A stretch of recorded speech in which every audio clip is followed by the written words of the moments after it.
Milk, மைதா, வெள்ளை சர்க்கரை எல்லாம் சேர்க்காம ஒரு ஹெல்தியான ராகி வால்நட் மஃபின் எப்படி செய்யறதுன்னு பார்க்கலாமா? அதுக்கு முதல்ல கடாயை ப்ரீஹீட் பண்ணிக்கலாம்.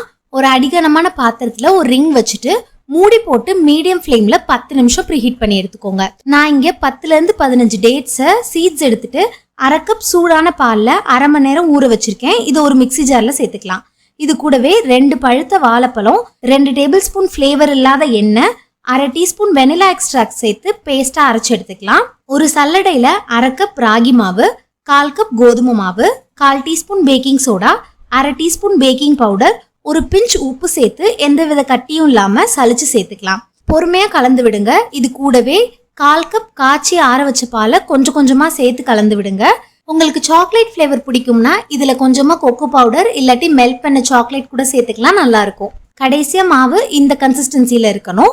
இது கூடவே சாப் பண்ண வால்நட் சேர்த்துக்கிறேன். உங்களுக்கு வால்நட் ஃப்ளேவர் பிடிக்காதுன்னா வேற எந்த ஒரு நட்ஸ் வேணாலும் சேர்த்துக்கலாம், நல்லா இருக்கும். இதை பொறுமையா ஃபோல்ட் பண்ணி கலந்து எடுத்துக்கலாம். கடையில் இந்த மாதிரி கப் கேக் லைனர்ஸ் உங்களுக்கு கிடைக்குது. இதுல நம்ம ரெடி பண்ணி வச்சிருக்க மாவை ஊத்திக்கலாம். மாவு லைனரோட 3/4 பாகம் வரைக்கும் ஊத்துங்க, ஃபுல்லா ஃபில் பண்ண வேண்டாம்.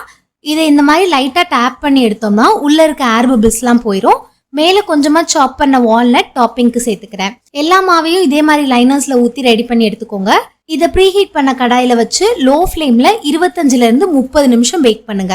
30 நிமிஷம் கழிச்சு ஒரு டூத் பிக் இல்லாட்டி கத்தி இன்சர்ட் பண்ணி பாத்தீங்கன்னா இந்த அளவுக்கு கிளீனா வரணும்.